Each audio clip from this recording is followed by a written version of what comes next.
Hey everybody, it's Matt Michaels here on the DeFalco Files with the owner and creator of FSW Future Stars of Wrestling here in Las Vegas, Mr. Joe DeFalco. How you doing, Joe? Oh, definitely relieved after this long weekend. And it was a long weekend of great wrestling, and one of the guys who participated this past weekend is Mr. Toa Liona. Toa, how you doing, brother? Hey, what's up, guys? I'm doing great, man. Just blessed to be able to have a place to showcase my skills this past weekend and get ready for the next one. Yeah, we can't wait. And he'll be debuting his new name, Turncoat Toa. Oh, yeah, that was a good one. They didn't see it coming.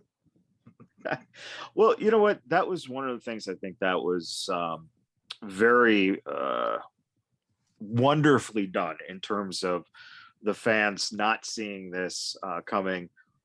Also digging more heat onto the MK Army. And boy, Joe, do you know of anyone else in FSW who gets that much heat as MK does when he just walks into the arena, period?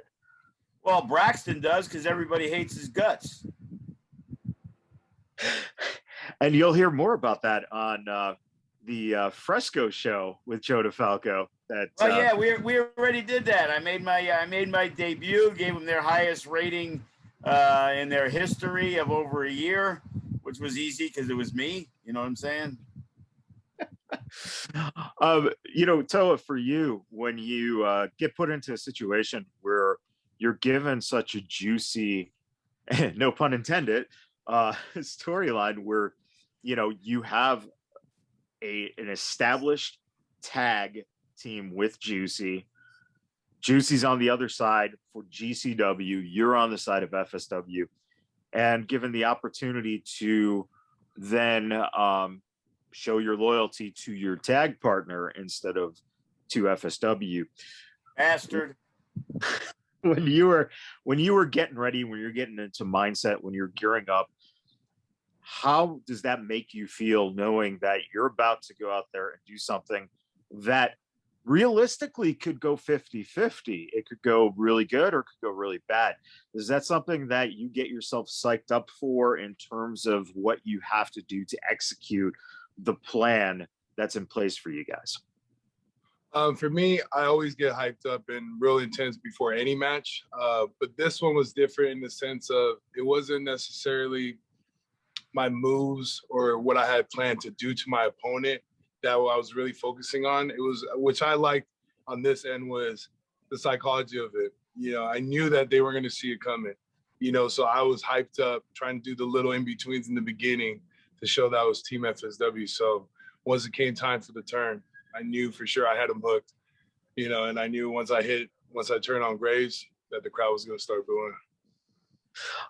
Joe, when you think of putting together a match that is one company versus the other company, and you're also trying to still tell the story you want to tell that features your future stories coming up with the FSW shows, how do you go about the mindset of figuring out something that would work, that no one would see coming, because of the fact that really, I think a lot of times when we see these matches that are this versus that in terms of shows or companies, they're usually pretty bland without any kind of turns or anything like that. Is it something that you strive to do, that if you're working with another company, you're still trying to do something that would give you fuel for future storylines down the road? Only if it makes sense. But when I talked with Toa, we were in the beginning process of, hey, we're going to do an FSW GCW show. And we had talked about doing a survival of the fittest type match there. And initially the idea was, Team FSW, Team GCW.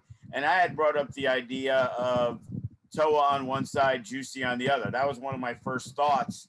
That would be something good, And the bottom line is, Brett at GCW, he gave me full reign.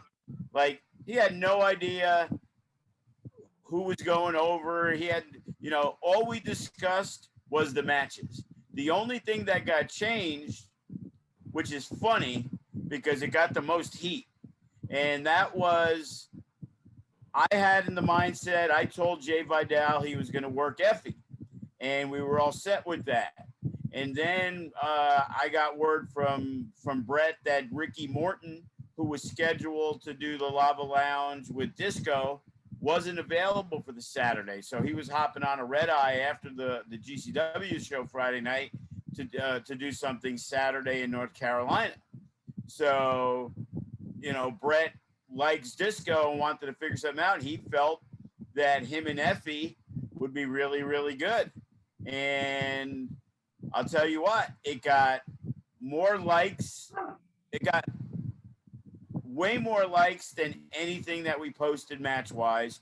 And it got way more requote tweets than anything. And most of those tweets were, you know, 80% bashing Disco and 20% like Disco's going to beat up this nobody. That guy was on for 15 years. Who's this fucking joker?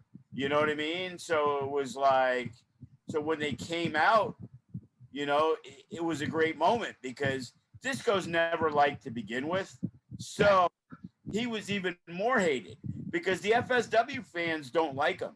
So the funny thing is, representing FSW per se, it wasn't my decision. But, you know, FSW insisted that Disco be booked. And they weren't going to order the pay-per-view because they weren't going to pay Disco. And it's like, well, Disco is still getting paid the exact same amount of money. And if you want to, like, go take a crap during his match, you could have did that. It wasn't like your $15 now made Disco more money. You know what I mean? And if you look at the show from beginning to end, you know, I'm very proud of everything we did because it booked everything. You know, I put the stuff together and, you know, try to put the matches in the order I thought would work best. You know, we had, you know, classic Chris Bay, Starboy Charlie, the Scramble, that style. Then it was a little more rough and tumble with the bigger guys in the 8-man tag. You know what I mean? To where we culminated it all with the craziest match ever in the FSW, not even arena, in FSW period. You know, you know, that was just insanity. You know what I mean? And it was like having the freedom from GCW to allow me to do that. The idea really was these are all standalone shows, but it made sense because the R&B were unavailable. So initially they were going to be part of the 4. And then Jacob Austin Young was in town for Natural Born Killers. He did my kids show. So then it was like, hey, you want to do the Sunday show? The only show he wasn't booked for was the Saturday show. And then it really came together at that point because when we added him to the match, it still wasn't like a thought like, hey, this is what we're going to do. We already knew about the turn, but now it even made more sense that in the turn, they've been involved with Graves and obviously with Jacob Austin Young. Now, Death Proof has Toko Uso on their radar. So it was a great moment in the FSW GCW match, but it also set up stuff for the future. Yeah. Toa, when you go into a match like that, is it something that you feel very comfortable in knowing that you've got guys like Graves, like Greg Sharp, like Jacob Austin, to, you know, be able to feel out the moments and to be more comfortable, because 8-mans can be clusterfucks at times, to be honest. For you, is it, you know, really valuable to have not only those guys on your side of the ring, but then to have Juicy, who obviously you trust, you know, with, you know, your life essentially, on the other side, and just having that mix, does that make it easier for you to go out there and feel comfortable performing? Oh yeah, most definitely. When you know the workers around you, definitely that trust issue is almost secondhand, you know. So for me, it was nice knowing the people I was working with. and also especially what we were trying to get across the story. That for me, I wanted to showcase that more or less in the show because I knew all these other crazy spots were going to happen.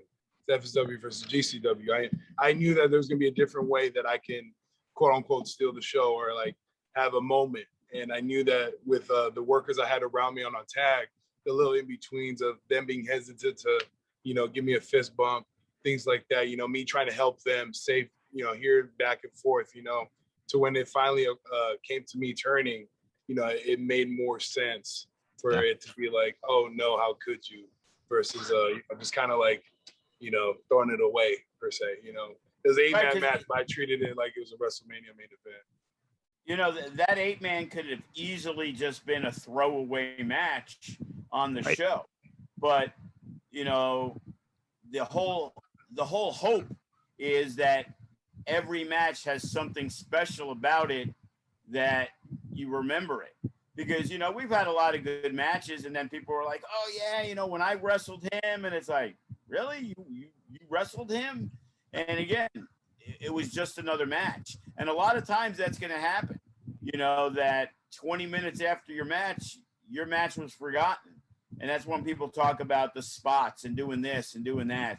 And it's making that moment where it's the fans getting, emotionally involved into a situation.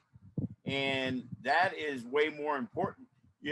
Toa's a big dude. Juicy's a big dude. Yeah, Juicy's going to do a moonsault off the top rope and do some sick shit that a guy his size is normally not going to do. But generally, it's a different style of match, obviously, than you're going to see with Jay Vidal and Jordan Oliver and, a Chris Bay, and everybody has to stand out, even like a Graves. And I know Toa was happy that Graves got added to that match just in case things got a little crazy with that GCW crew, because, hear a lot of things about Matt Justice sometimes. Well, that's a great point. Toa, how is it when you're working with guys that you might not have encountered before and are as reputable extremists as GCW? Is there a sense of just making sure that everyone is protected just in case something, happens to go awry in the moment? Yeah, so for me, coming into this match, my mindset was, I'll do anything if it makes sense. I didn't want to say no to anything per se, just to say no.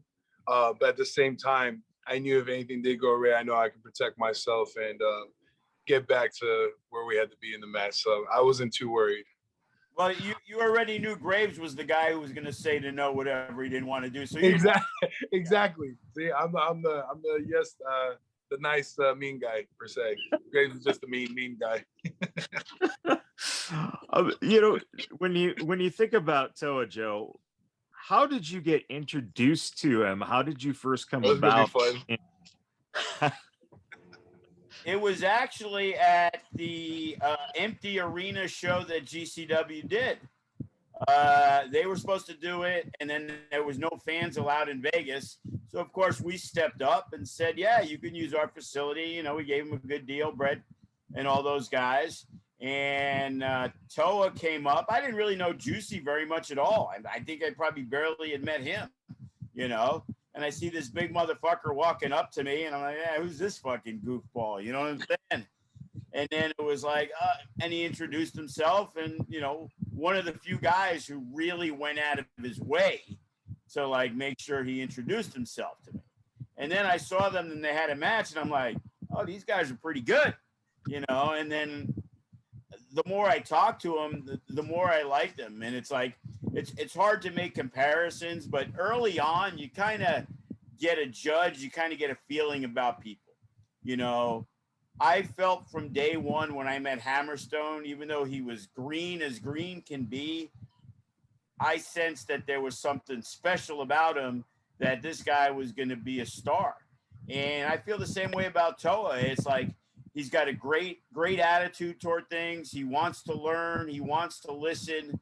He's getting ready. He's not been in this business that long. So he's kind of jumped ahead of the curve. And guys who do that usually have the most success. That when they're still early on and people are like, oh shit, he's only had this many matches, and it's like he gets it. So imagine when he does have the experience that, you know, like look at Hammerstone now, look at Chris Bay, you know, every year you do Chris Bay, you know, carrying Cross was going to be a big fucking deal, you know, and, you know, Toa's got the look, he's got the size, he's got the good attitude, you know, he's definitely a guy that, you know, we've always talked sometimes about, hey, who's that heavyweight guy? And a lot of times it's really unsure. And I don't think he's ready right now. But I think, you know, with the continued improvement, like in a year, it would not shock me for him to be the FSW heavyweight champion. I think he's got all the skills necessary. You know, MK can hold him back as much as possible, but he might break through, you know, in the end. And within a year or two, you might have another Sean Ricker situation on your hand where Toa gets the belt and then he's off to Orlando within 3 days. Well, they got enough Samoans. They got a new one that's coming soon. So they're gonna take a break on some Samoans for a little while. You know, so Toa, what was your first memory of that meeting with Joe, and what was it like, you know, for your first time getting a chance to be at FSW, and, you know, even though it was empty arena show, did you feel that sense that, you know, people around FSW were very passionate and serious about what they do in terms of taking it to the next level to be such a reputable company producing guys who have gone on to do amazing things? Oh yeah, I mean, I've heard of FSW through Setha, and you know, he kept telling me, he said, come through, and you know, I'm waiting for an opportunity to, you know, because I'm like Joe said, I'm fairly new. I don't like to mention how long I've been working because I don't want people to get the wrong idea, you know, because my work isn't based or doesn't look like the years of experience I am. Let's just put it that way. And so once I seen there was an opportunity to come to FSW with Juicy, you know, I made sure to come introduce myself to Joe, because the first thing Setha told me, you know, FSW is where the big dogs play.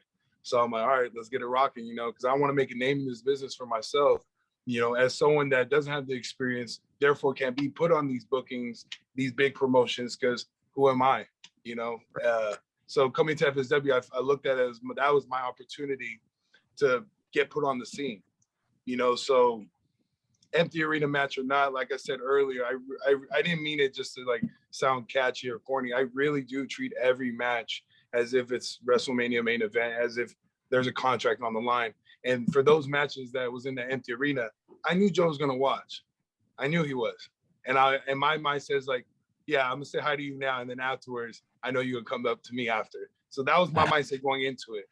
You know, you know, I'm the most humble, cocky person you'll know, because I know, like, I'm blessed to have all these opportunities, but the same, these opportunities are lucky to have me in there. So I just tried my best to showcase everything I got.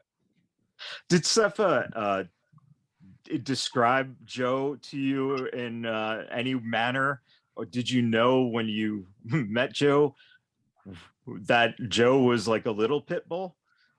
Oh yeah, here he gave me a heads up. He gave me a warning. Little what? So.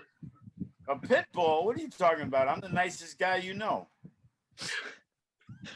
Hey man, Joe, pit bulls can be sweet, they can be lovable if you know them, but if you don't know them, you could be intimidated as hell. And I'm more like a Jack Russell, bro.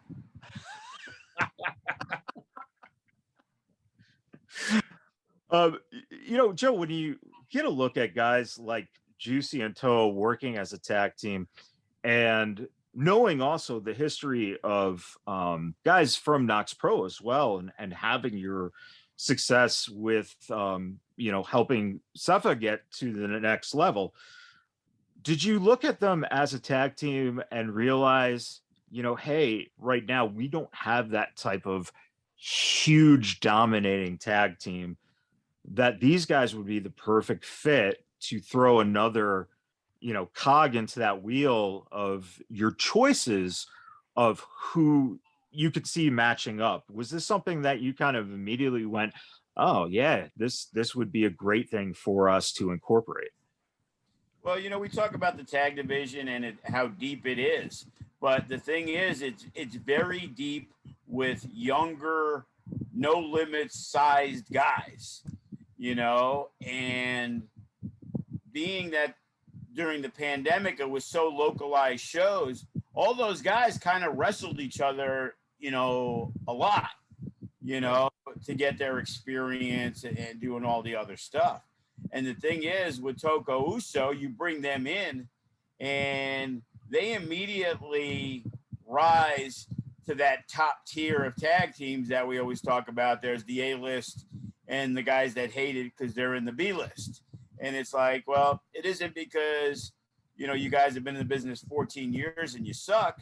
It's the fact that you've been in the business 1 year, 2 years, 3 years, and you are nowhere near, ready to be main guys at a Sam's Town event.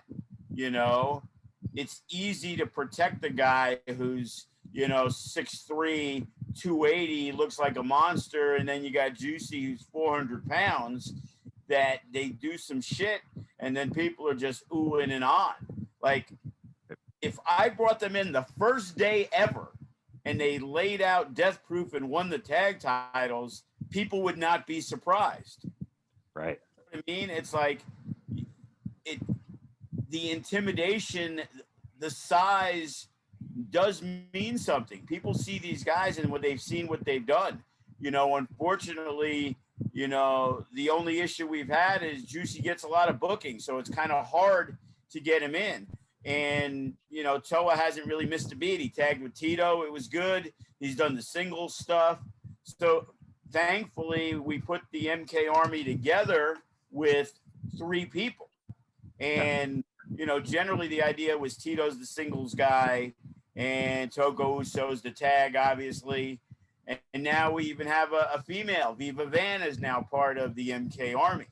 And, she's going to be the bodyguard for Toa. So he should be all right. You don't have to look behind his back because I know Graves is probably eyeballing him as we speak. You know what I mean? But the thing is, it's like, Toko Uso and the R&B, we haven't seen them since the anniversary show. Toko Uso, those guys got their first tag match in a while when we did the Alliance show on Sunday. And I Twitter's buzzing from the pounce heard around the world from Toa on Chase Bell. Even the guy who runs No Peace Para was popping for it. What was that like for you, Toa? What was that match like for you? You get an opportunity. It's been a long weekend at that point. It's Sunday night now. How was it for you to get amped up and to really put on something that got people talking? For me, I looked at it like there could be a million reasons for me to phone it in. Long weekend, last show, this and that. Literally the last match of the weekend, But for me, an easy reminder is my family. I got my wife at home, watch my son while I'm doing these rounds, hitting these circuits. And I know, I got twins on the way, so there's a lot of people counting on me.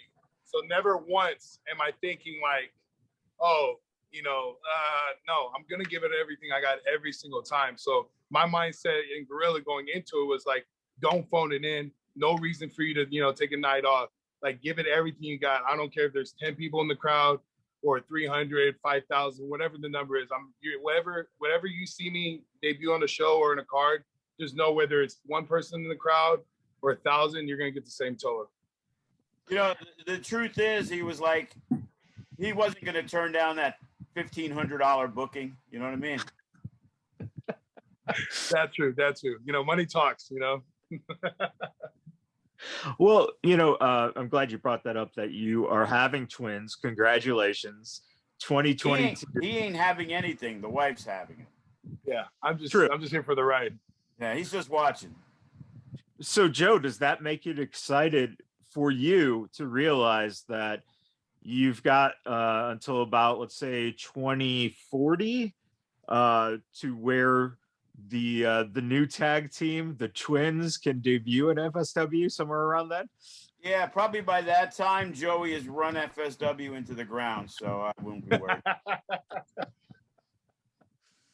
But how excited are you, Toa, to know that, man, not only do you have a son who is just, if anyone doesn't follow your social media, please follow Toa on Instagram, because, man, you put some pictures up that are just, just adorable. How is it being a father, and how excited are you that the kids are going to be making their debut in 2022? I mean, for me, it's everything for me.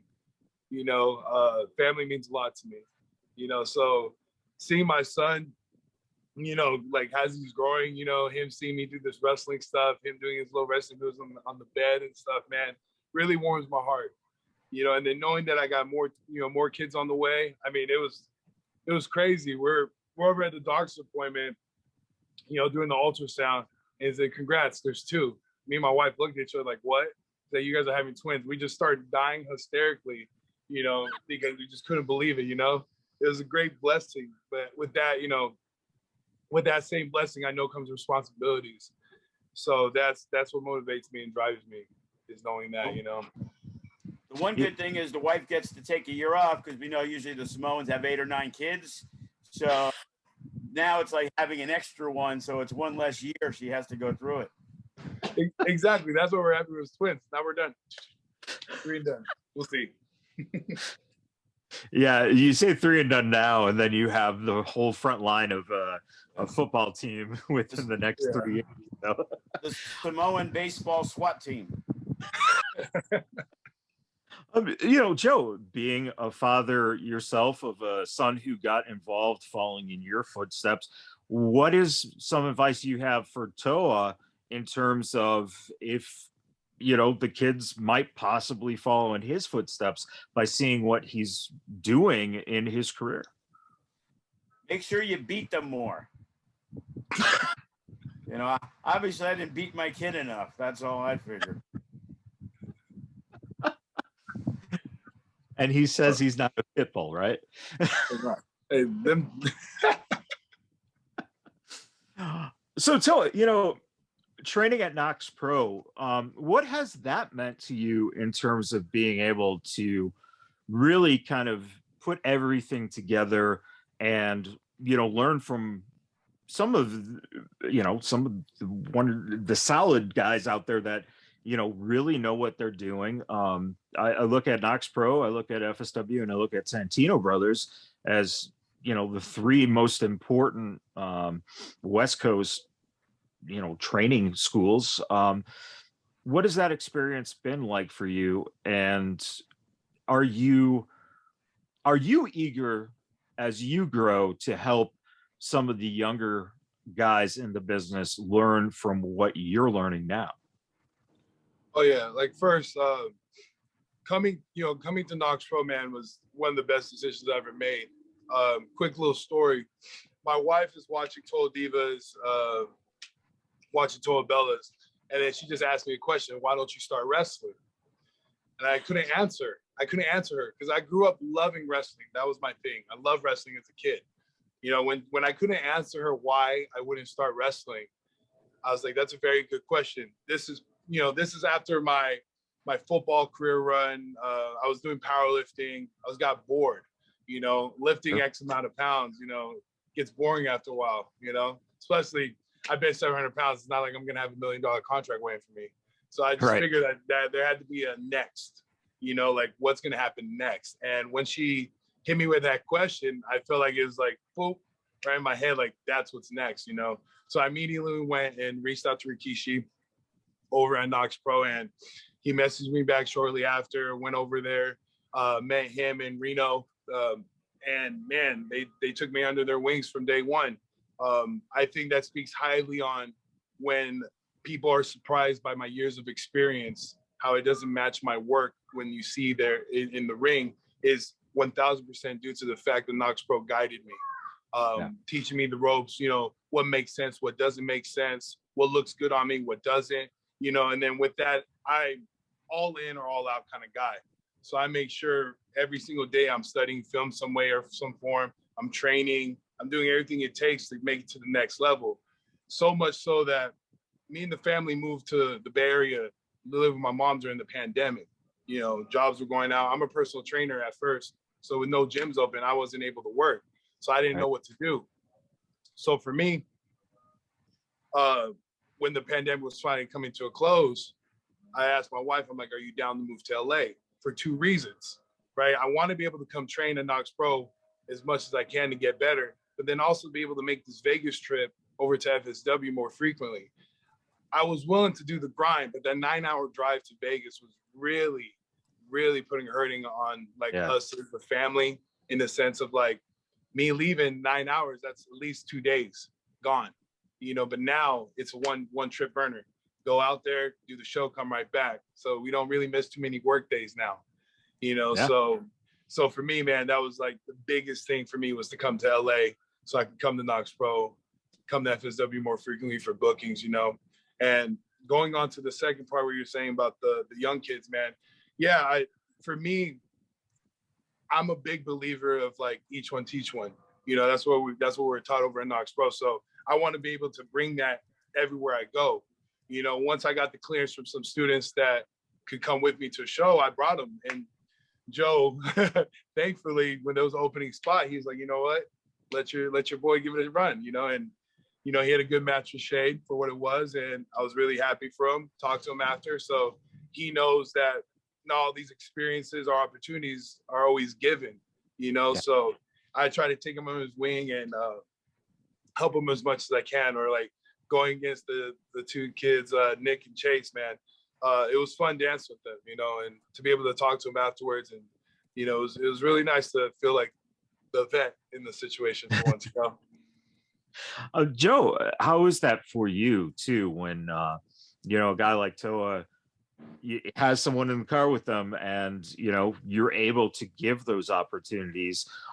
Is it something that you look forward to just kind of see some of the younger guys from, you know, other areas to kind of already now kind of get your radar going and seeing where they are now as compared to where you might be able to use them, let's say a year or year and a half from now? Not really. I had no interest in using his guy, but a spot came open. So it was like, you know, the lesser of three or four evils. So I was like, all right, we'll give this guy the shot. Like, that was not, you know, we planned on having somebody there. So it's like, you know, it's hard. It was like, you know, we did the women's show on Saturday, and we were going to have two of our younger students who've wrestled before in the smaller shows, Alice Blair and Dana Lynn. And we were only having 7 matches on the show. And, you know, throughout the whole weekend, you know, there was probably 100 wrestlers that weren't wrestling for us that came through, said hello, introduced themselves. So I got a message earlier in the day from Dana Lynn that she dropped a 45-pound something on her foot, which first I was shocked that she was actually able to lift 45 pounds. But besides that she wasn't available. And the thing is, 100 guys came through, but no female wrestlers came through.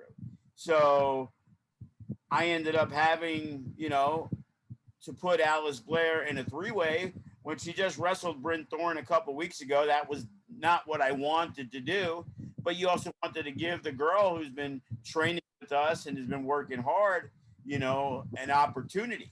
You know, the girl Bryn Thorne was wrestling, she's also very inexperienced. So it made it even tougher for Bryn because, you know, she's not, you know, a 20-year vet either. You know, she's good for where she's been, but she hasn't been in the business that long. And now she's kind of really got a general 2 other people that are still very inexperienced. And that was not what I was looking for. Plus, you know, the matches, 6 matches is a short card for us, you know. You know, thankfully, the doors, ladders, and chairs match went like 40, so we were good. And, you know, speaking of doors, ladders, and chairs, and also, of course, the main event at the GCW versus FSW was just an absolute masterpiece in brutality. And Cody, you know, just, man, you talk about someone who showed so much heart. And it was nice to see that a 4-man tag, you know, or 4 men involved in a match, a tag match. Really, the other 3 guys really helped shine a huge light on Cody, as well as the doors, ladder, chairs match. You know, Mazzerati did one hell of a job, and she took some nasty hits. Yeah, she really went all out. You know, she had told me, you know, that she, you know, the problem with Maz was she got the title at a very difficult time. Like, all of a sudden it's like, hey, I'm leaving in 3 weeks. Lacey, meaning, of course. And we had the FSW women's show, and we had the match that she was going to work set. And it was kind of like, oh, fuck, we need to get the belt off her, like, next week at the women's show. So yet Lacey's scheduled to beat somebody else. And now we have to come up with something that makes sense that really didn't make sense. You know what I mean? It's like, but it had to be done. So Maz's run as champion, you know, probably didn't do for her what she would have hoped for. You know, Lacey didn't put her over strong. It was a match after she had a match. And with the success that Maz has been having over, you know, the last 6 months or so, you know, she wanted, you know, to put over Sandra really, really strong. And it started at the anniversary show when I had the idea for the finish that we had done many years ago with Remy Marcel and Tyson Tyler for the FSW Arizona Championship, where Johnny the Bull and our champion Franco D'Angelo was involved with. And it was the same finish.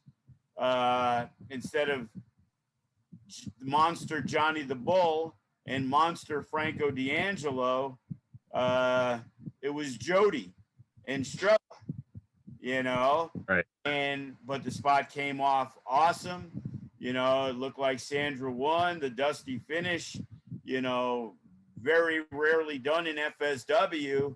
And, you know, that crowd was so hot for her to win the belt that the only issue I had was it was going to be 2 months before we had the opportunity to actually pull the trigger. But, you know, we had a last woman standing match a few years ago, and it was the shits. It was terrible, you know. And this is the first gimmick match that we've really had with the women since Sandra Moone and Strella, which was just a no DQ, and we incorporated a table, and that went really well. But this by far was one of the best women matches that we had, and probably one of the best matches of the weekend. And it was also fun watching Remy Marcel get skewered in his head. Never thought I'd see the day there. The famous words before you see someone walk around to backstage. What the fuck did I get myself involved in? You know, he was looking for an extra 10 in that envelope. You know what I mean? You know, tell you to take it. Go hit up GCW for that one, brother. Toa, let me ask you. Let's talk a little bit about getting together with Juicy. How did you first start working with Juicy, getting to know him, and how has that relationship between the two of you evolved since then? I saw him on social media. I think I saw him on Instagram. I saw he was Tongass and he was wrestling, so I followed him. Then I saw that he was out in the Bay Area. This is when I moved out that way. I went to go watch him over at a show, and we just started chopping it up. We just hit it off really well. We just started talking, and I was like, hey, are you a part of a tag team? He said no. And I was like, hey, you know, maybe we should do a tag for any promotions looking for tag. So that was the thing too, is like, I'm not trying to necessarily like not do any tag team stuff with Juice, but ideally, initially, it was for if there's a promotion looking for tag teams, we can fit the mold. We didn't want to lose out on potential bookings. you Right. know, and it's so funny because then after that, my first debut was a tag match with Juice. You know, actually, this past year, last July, over at Knox Pro, it was my debut was with Juicy. So it's funny how it worked out because initially it was like, oh, emergency. If we need to tag, I got a tag partner to debuting there together, debuting over at FSW together, you know. So yeah, man, that's my guy, my brother. He looks out for me all the time. I try to do the same for him. And in your relationship with him, do you feel sometimes that you have a little bit of a big brother relationship where he kind of looks up to you for guidance and advice? Oh yeah, most definitely, man. I try my best to look out for him in all aspects of life. Right. You know, I just let him know that the wrestling stuff, you know, all this stuff with the shows and stuff, all that stuff comes and goes. But I let him know like my friendship and my brothership's here for life. You know, the Toka Uso stuff isn't a gimmick. You know, Toko means brother in Tongan, Uso means brother in Samoan. So you know, we're brothers. And you know, I'm glad you just said you know, the mix there of you know, the name. But let me ask you, when you look at your mix being you know, a little Puerto Rican in there, what does that mean to you in terms of you know, with family? Like you were saying, family is so important. How do you guys you know, get together and celebrate? And you know, do you have a huge extended family?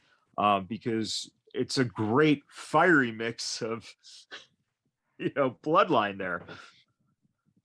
You know, Yeah, they have roasted pig and pasteles. It's a good that's combo. a fire combo. Uh, The whole family stuff, man. My Puerto Rican side is all over the place, over in like Florida, over in Puerto Rico, you know. So when it comes to my mother's side of things, it's kind of small, you know. And when it comes to my father's side, you know, all this stuff was they're all over the place too, over Seattle, San Diego, you know. And I seen when we do have our big family functions, they're huge, you know. I think because of that too, visually when I see all these things, you know, because I was raised on my mom's side, so I didn't have that big family gatherings.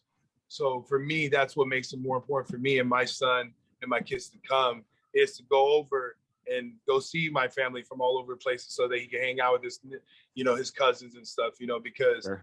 family was so big for me. And I was kind of I felt like the kid left out at sometimes, you know, so I wanted to make sure that it doesn't happen for my kids. Sure. And you know, Joe, with your heritage, does Toa, you know, pull at the heartstrings a little bit because you know, you see that same fiery sense in him that you have? Well, I don't think I'm fiery at all. I'm pretty quiet and peaceful myself. But no, it's always cool to see, you know, a fellow Puerto Ricano around because, again, you look at him and most people would think Samoan. They don't see Puerto Rican, you know. Most people see me and they see my Italian side and they don't see the other side. So I got a lot of good spick jokes when I was a kid because, you know, everybody thought I was Italian. You know, especially working at Crazy Horse 2 where it was all Italian. I probably made sure I didn't mention that I was Puerto Rican, you know what I mean? You know? But yeah, but it is amazing how many others, Jay Vidal, you know, when Toko Uso runs its course, I already got the Boricua posse ready to go in FSW. Oh, yeah, we're ready to go. Get my hair some straight back braids, trim the beard up. You know, we got the faction. We'll have the Boricua posse. We'll get the biker group. It'll be just like 1998 WWF, brother. I got Savio on speed dial, so just let me know. Yeah. Hammerstone knows him well in MLW. We could probably get him in. You know, when you look at the weekend as a whole, Joe, what makes a weekend like this, which can be very long, very tiring for the fans, what makes it successful in your eyes for the amount that you guys have to put into getting things together, for as hectic as it can be for that lead up in the last week or so before everything's executed, what is the payoff for you, and how did it feel to finally get through the weekend and have such successful events that took place for FSW? Number one, it's being a realist. I knew beforehand that this wasn't going to be this big money making adventure. It was like, I know there was a lot of time and there was going to be a lot of effort, but financial success wasn't what it was being done for.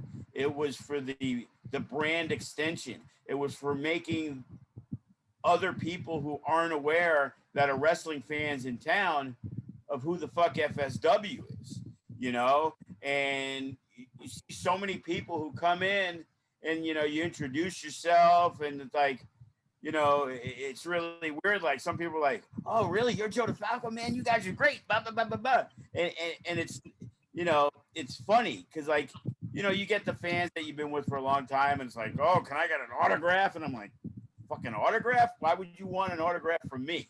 You know what I mean? You put that on eBay, it ain't worth 2 cents. But people are very respectful of what we've done in the wrestling business.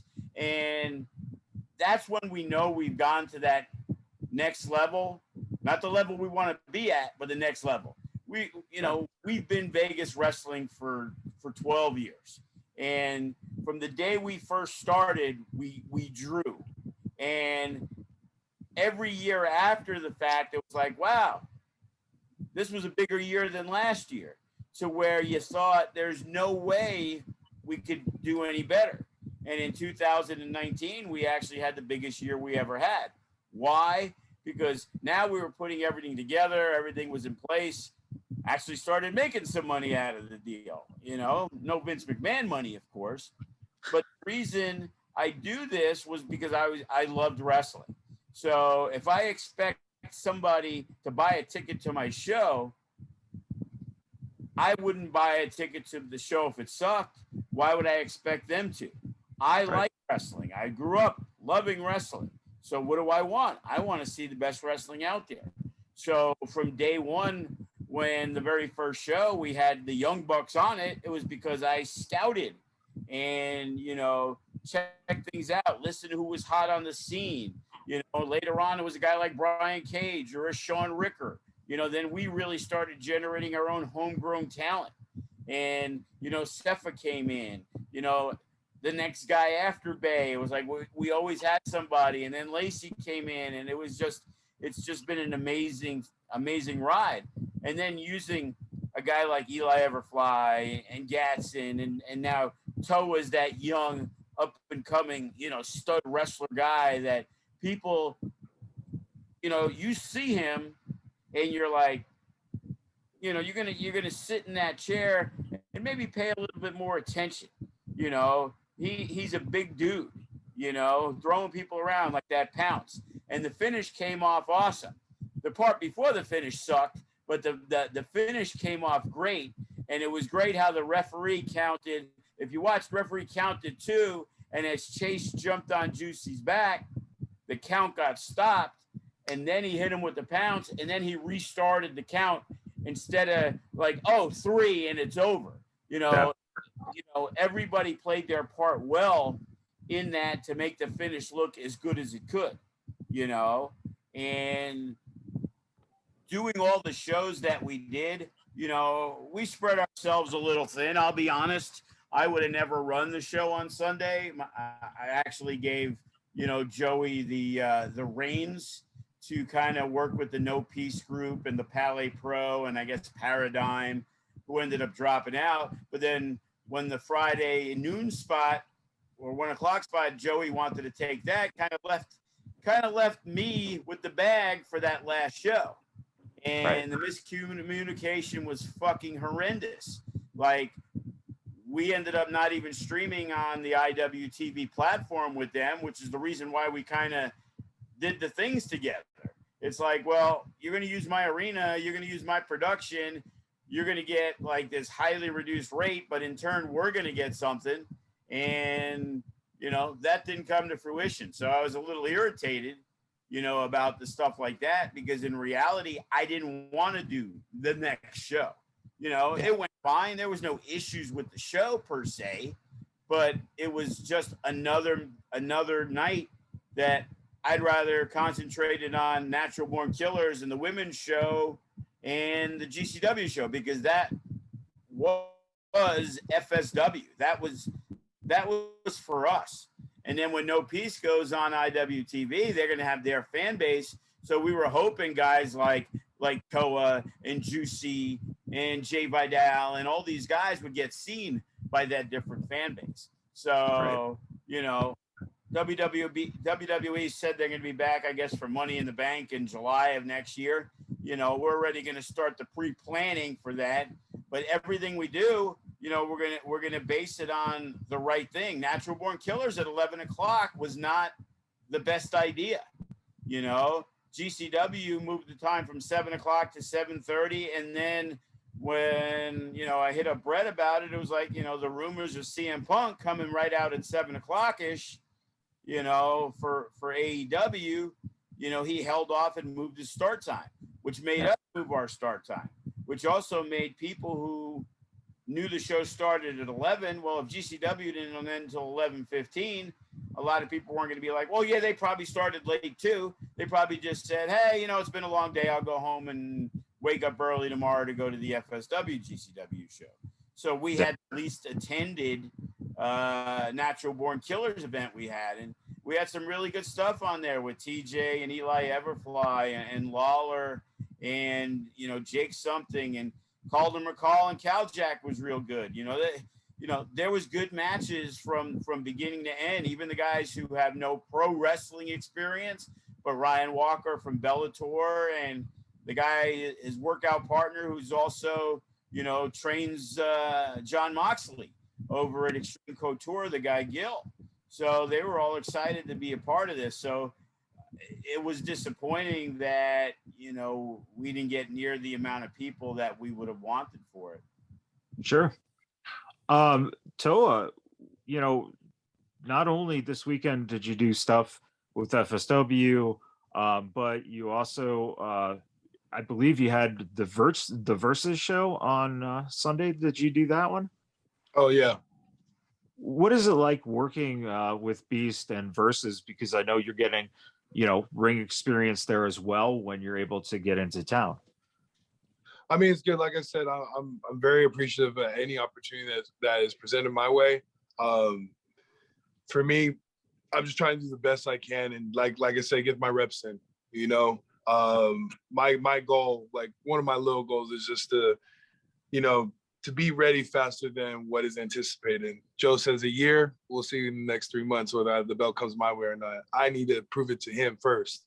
Right. So getting these extra reps over at Versus or whatever other promotions is what's going to help me make that change faster into in the sense of progression, so yeah, I'm very appreciative of Wes over there giving me the opportunity for some reps. And Joe, can you see, when you watch Toa wrestle, can you see that growth starting to show from the first time you saw him to where he is now? I wouldn't say that I've seen the growth, because I never saw him before he came with us. And when he came with us, he looked like the real deal from day one. Is he probably better at the little things that if you're not paying 100% attention to, I would think he would tell you that he's smarter about things. He gets, I'm pretty sure, because he's lucky enough to be in there with guys like Hammerstone and Graves. And even the other day, Paro was there, talking to him about some stuff. These are bigger guys, and, protecting the size and doing certain things to make you look like the badass that you come across as. And it's just tweaking little things to make people more aware of you, because the average fan's going to look at him and they're not going to predict, oh, he's only been doing this 2.5 years. He's only been doing this 4 years. They have no idea. they look at him as like a legitimate threat. The team is looked at as, oh shit, you know, these guys, they might be able to beat Death Proof. You know what I mean? It's like you love the Suavecitos and they're getting the tag title against Death Proof, but they're gonna have to pull out all the tricks, and then they're still gonna have to hope to have the best match of their careers to basically, you know, prove that it wouldn't be a fluke that they beat a team like Death Proof or the R&B or Togo Uso, because they do have a lot to overcome besides the inexperience and the size and all that. You know, it's like, hey, what is Ricky and Danny going to do to chop down Juicy? You know what I mean? And it's like, when you're a year and a half into the business, you probably don't have as many ideas about how to do that than you would when you have 5 years in the business and 250 more matches under your belt, and you're learning. And that's the best part about the wrestling. There's a lot of guys in this business that, despite the fact that everybody wants to be, you hope everybody wants that top spot. But a guy like Hammerstone doesn't say, you know what, I can't give Toa any info because, you know, I don't want him to step over me. It's, he has enough confidence in himself and he sees something in this guy, so he wants to help him get there. Just like when he was coming up, you know, there were guys that gave him the advice and the rub and put him over when he was just this young kid who looked like Thor. You know what I mean? And, you know, that's what's really good about the wrestling business. You know, it's cat and dog. There's a lot of scratching and people want to get the spots and do stuff, but there's a reason why the cream rises to the top. You know, Chris Bay, you know, is not intimidated by a new young buck coming in, and he'll be the first guy to watch his match and give him some advice to hopefully make him better. You know, he wants to make this business better. Yeah.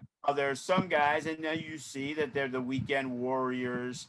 You know, they're a local guy that does pretty well, but they don't understand why they're not, you know, on the top of the food chain, because I bring in other guys. And it's like, yeah, but why do you bring them in? And we've had that conversation. It's like, because they're better. And I'm striving for here. You know, I'm not happy being here.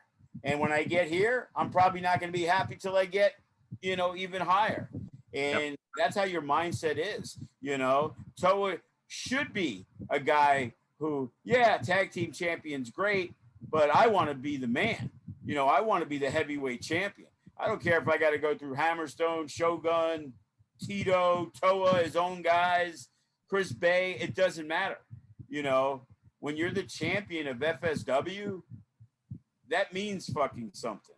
And, you know, to be there, you know, Seth was one of the guys who never got that shot because by the time we would have been ready to pull the trigger, you know, he was gone, you know. And as I said, the other guy that we looked at in that spot was Carl Fredericks. And then he went to the New Japan dojo, and look at that guy now. He is the verge of being one of the biggest stars in New Japan and Ring of Honor. Guy's fantastic. And he was excellent with us. And, you know, to me, it shows, you know I have a great eye for talent, you know, and, you know, Toa's the next in that long line of guys that, you know, seem to have a bright future. And he's also not a 19-year-old kid. So he's an adult and he's already been making good decisions. So, you know, we don't have to worry about, you know, the stupidness of that young kid getting something way too early. Now, Toa, let me ask you, because of your size, because of your look, the first part of this question is, when people see you in public, especially guys who think that they are hot shots, does anyone start any trouble with you? Thankfully not. Good. All right. Now the second part. I got a question. Yeah. Shoot a joke. when a fan comes up to you and, hey, Oos, what's up, Oos? And everything's Oos. Is that irritating? When it's a Depends on my mood. Depends on my mood. Oh, okay.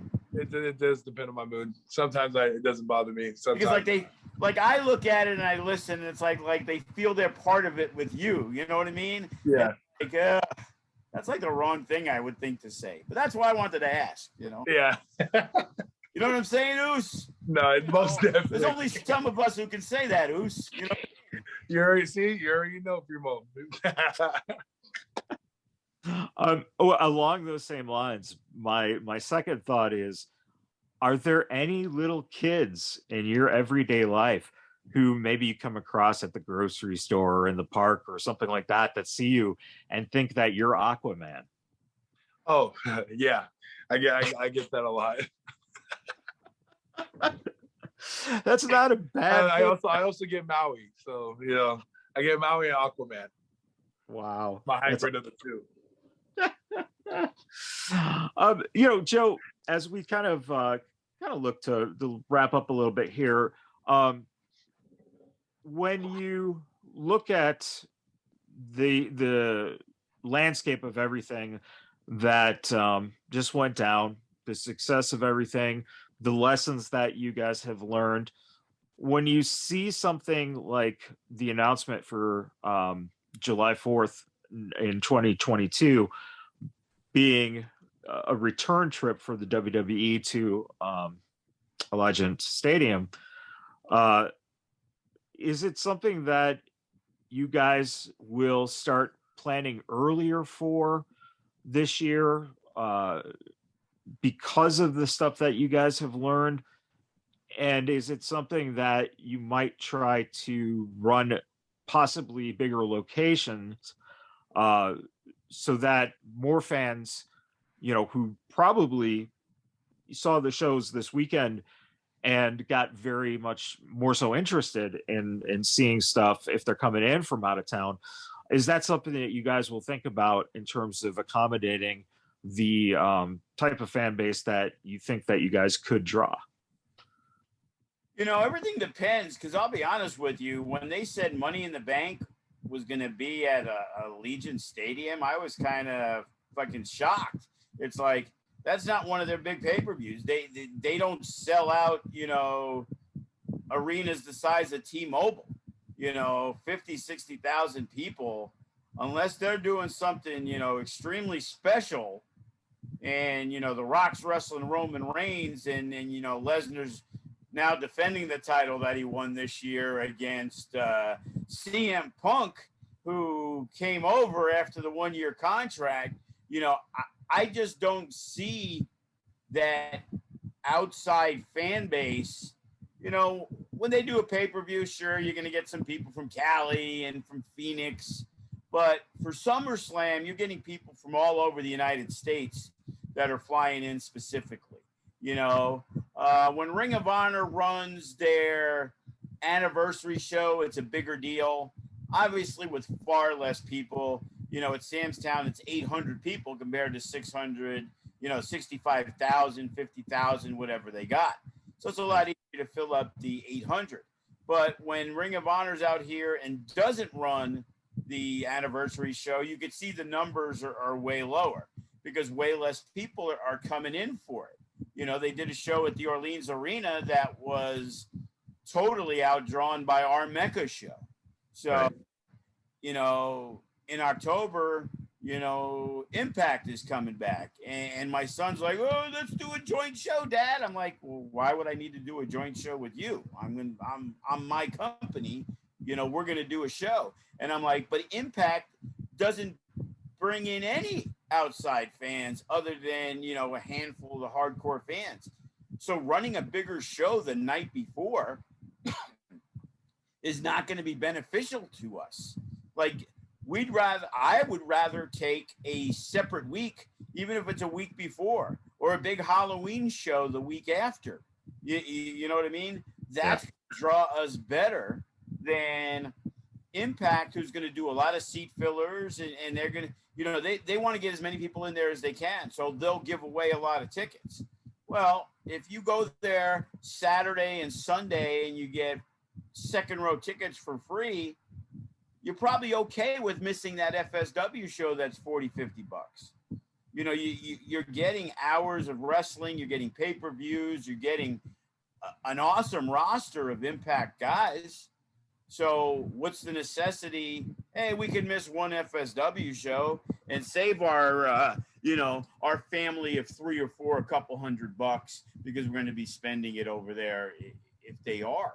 So yeah, and then again, are they going to do Money in the Bank on Saturday or Sunday?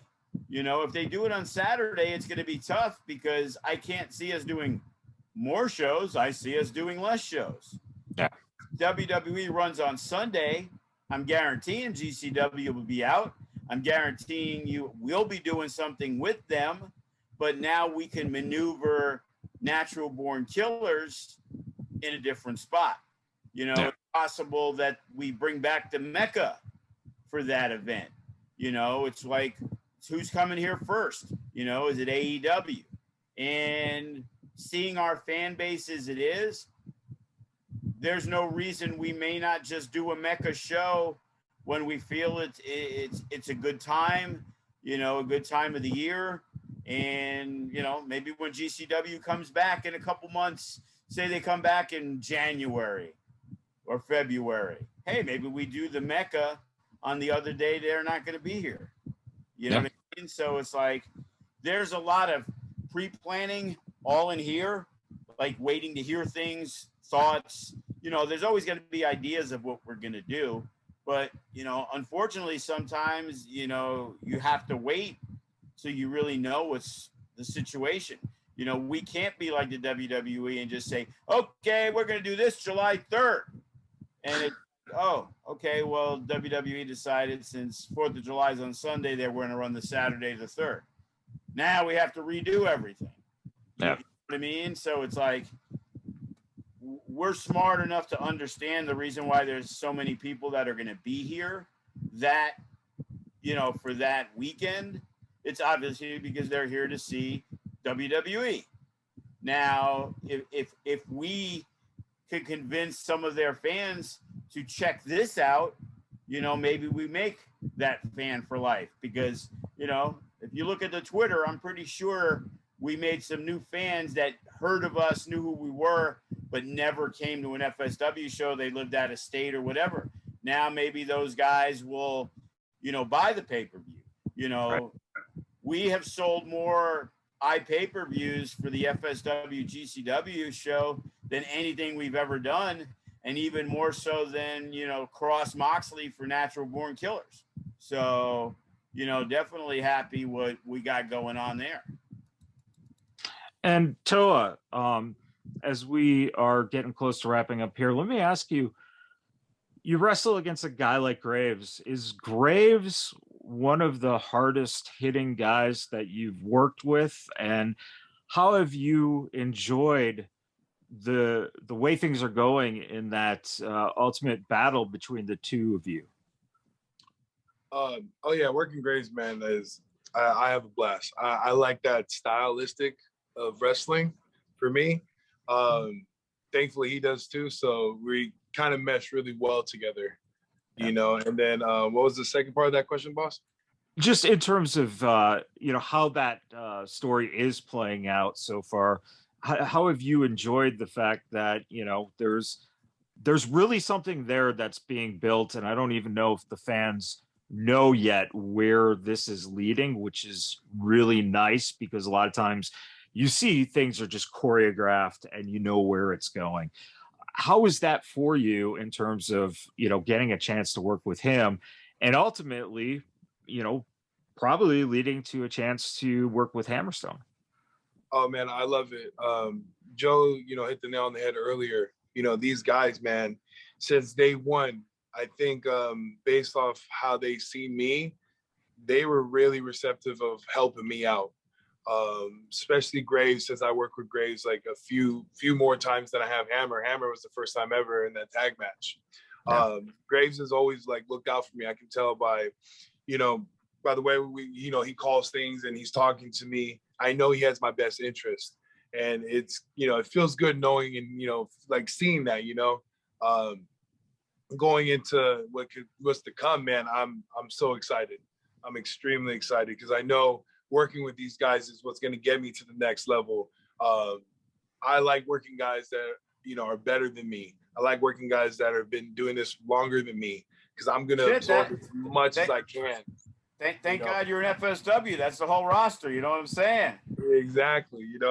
I'm absorb as much as I can. And, I'm going to defend the throne. And I'm going to be the king of the jungle over at FSW sooner than later. That sounds amazing in terms of the possibilities. And well, Joe, that's saying a lot, that Joe Graves looks out for somebody. You know what I mean? Yeah. So I hear.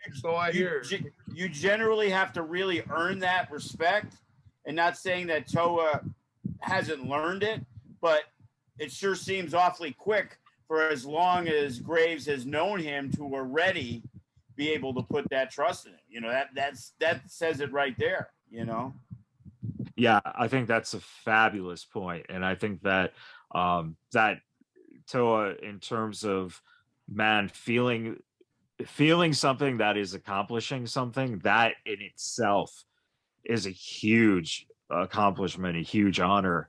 And it says a lot about where you're going in the future. And your dedication and hard work absolutely shows 100% in Yeah, go ahead, Joe. I was going to say, it makes me want to fast track him to have those one-on-one matches with Brandon G. You know what I'm saying? Absolutely. Are you kidding? Oh, you got me. I told you, after this weekend, you could be working Jody. So, I mean, I'm always hungry.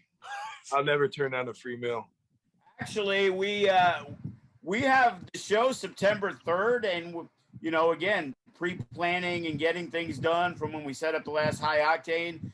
We got Death Proof defending against the Suavecitos, and we have the other two guys in the match. Should be a really cool one-on-one. Thomas Day and Adrian Quest. Chris Bay's going to wrestle Watson, but what I'm going to do is we're going to have a lumberjack match where the faction can all be out there, but also now Shogun and Hero. And maybe another guy will be out there to even the odds. But we're waiting because we already have the match set.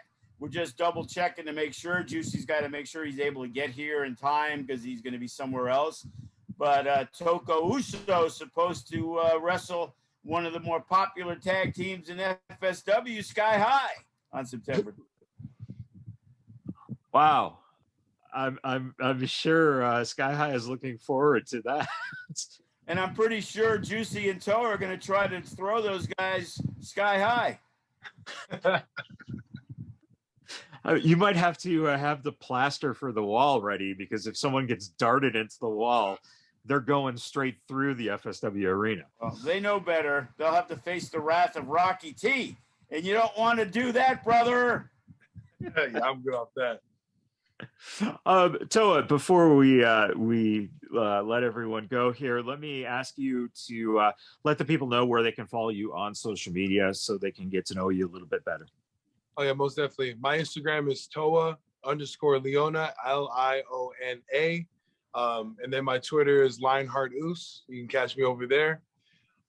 Yeah, man, appreciate you getting me on the show, giving me the opportunity to showcase who I am and talk, a little bit behind the man, because every time I step out there, I'm really looking for a fight. So what you see on my social media, I'm the same person. It's just like anyone, you guys, the UFC fighter, before they go into the ring, before they go into the octagon, they're a different person. So just know, when you see me with my kids, don't take that as a sign of weakness, because it's kayfabe. It's real. I'll tell you for sure. His kids will whoop your ass. My hair comes down, I'm ready to kill. It's real. Yeah, no, and I think that's a very, very well-made point. Let me ask you, like you said, you get hyped up before you go out there. Is there a particular song that you listen to, or any type of music you listen to before you go out there or hype yourself up with? Honestly, man, it's just the voices in my head telling me I ain't shit. I don't got a contract. You don't deserve anything. You gotta go take everything. That's what pushes me. You know, those things. That's what I'm saying. Like what you see out there, it's realer than you think. Just put it that way.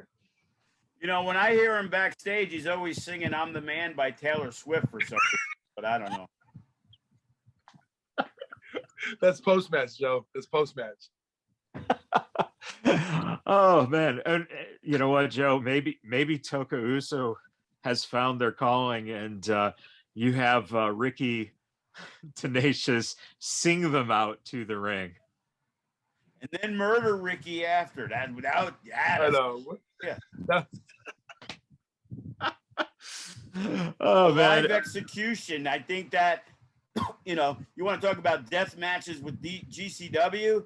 If we did a live execution, I think we'd have more views. We could thank you for that, Matt. Ricky will thank you also. He'll be in the most watched segment in FSW history. He won't be able to enjoy it, but hey, at least he'll have a legacy now. oh man, Ricky, I'm so sorry, but I'll sing at your wake. So, all right, everyone, thank you so much for tuning in. It's been a blast, and you know, everyone. Actually, I can say right now, it looks like next week, Joe, Remy Marcel will join us to. Wow, we're retreading again. I think this was a special request because of the fact that he still blames me for talking with you and putting it out there in the world that he should wrestle a hardcore match and get a dart stuck in his head. So well, yeah, you know, we get to, you know, the next day he's texting me, oh, my fucking head's killing me. What? Like he's blaming me, like I told him to take skewers in the head. Well, we get to talk about it next week. I'll tune in. Yeah, you know, Fresco's asking for that favor back. You know what I mean? He wants to get the rub and come on my show, you know? Oh, you know what? I'll talk to you about the faction and the faction's response to doing the show and how they want to do the show, because it always comes to how they want to do things. Yeah. They think they make the rules for some reason. All right, everyone. Thanks for tuning in, and we'll see you guys next time.